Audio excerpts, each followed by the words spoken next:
Lest we forget, don't judge books by their covers, and don't judge games by their graphics. Well, just their graphics. There's no denying the tour de force of visual yum-yum that Crysis brings to the table. Graphic gluttons will get their fill if they can pony up the CPU and GPU cycles to make Crysis play nice.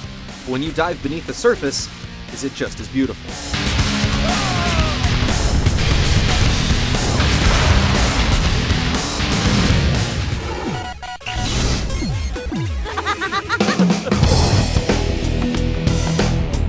Apparently, U.S. foreign policy is alive and kicking in 2020 with the help of U.S. Army Delta Force soldiers in state-of-the-art nanosuits.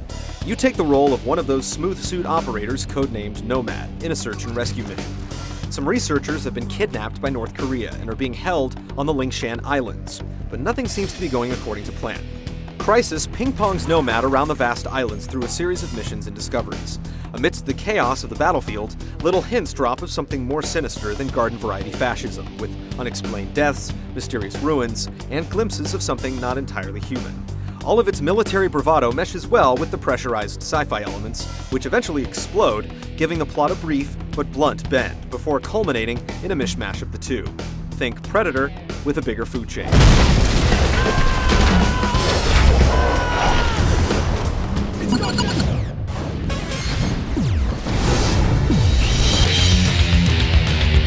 Each level in Crysis drops you into a vast, detailed world where natural boundaries like endless oceans and steep mountainsides mark the fence of a wide playground.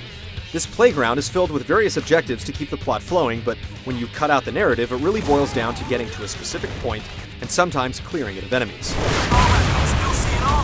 How you get there and how you dispatch them is up to you, with the help of the nanosuit, which gives you the ability to use stealth, speed, shields, or strength, giving a myriad of ways to take on any situation. You can go in guns blazing with shields up on the open road, or try sneaking up cloaked on a combatant through the jungle. Or even use strength and speed to race by soldiers, high jump onto some cliffs and start sniping, or even keep running and bypass them altogether on the way to the next checkpoint. There are occasional areas that may require a more linear playstyle, but they're usually directing you to face off against a new threat, try out a new weapon, or position you for a plot shift. There's also a brief sci-fi interlude midway through the game that is much more straightforward, though more disorienting as you spend it freed from the confines of gravity. And just when taking on soldiers starts feeling monotonous and close encounters of the third kind wear out their welcome, the two coalesce into a new icy ridge to overcome.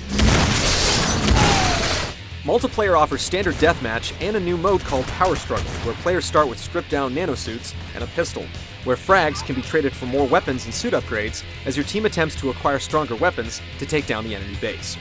They're both fun, and some of the strategy elements in Power Struggle are neat, but it's not the next level of online fragging.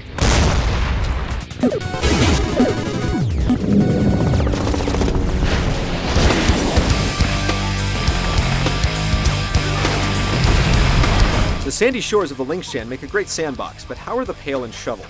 The suit abilities all drain a main power source, leaving you open for a quick death, so strategizing your movements is key. Full shields and a loaded shotgun will let you level a bunch of soldiers, but when you're up against a full platoon, it can make more sense to switch to speed mode and hightail it to a higher position. Cloaking slowly whittles down your power when you're standing still, but start running and it depletes much more quickly, making sure you can't be lazy when you're invisible. Strength mode slips in as auxiliary, negating recoil on machine guns, allowing for super high jumps, or letting you save some ammo as you punch a soldier into submission. You'll have to make use of all of the modes to get through the game, though personal favorites will emerge depending on your playstyle. There's no proper way to play Crysis, though some situations may call for more specific stratagems.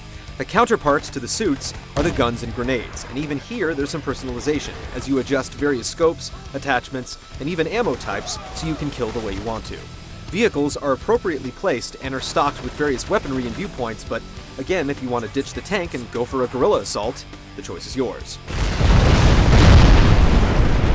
The enemy soldier AI is good, flanking, calling for help, and taking cover, while the various difficulty levels change more than hit rate and health, with the highest difficulty setting actually making all soldiers speak only in Korean. A delicate effect, but an example of the great care Crysis was made with. The game suffocates slightly on its own genre. It's all about shooting and not getting shot, but it could be so much more. This is hinted at with the wonderfully animated animals and the variety of shelved items you can pick up and swing about. It's fun to destroy such a detailed world. We just wish more of this freedom was tied into the actual game.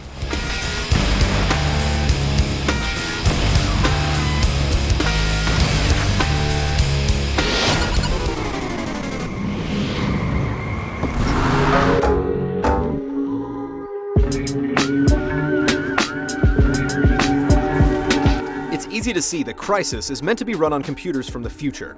At its highest settings, it'll run at slideshow speeds, even on the beefiest rigs. Screenshots may look like reality, but if you actually want to play the thing, you'll have to kick it down several notches, where it goes from being mind-blowing to just another great-looking game. There's no denying that even running in DirectX 9 at medium quality, the graphics and the physics from the snowflakes to foliage are gorgeous, but for everyone who hasn't spent $5,000 on a new PC in the past month, it's not the revolution that was televised.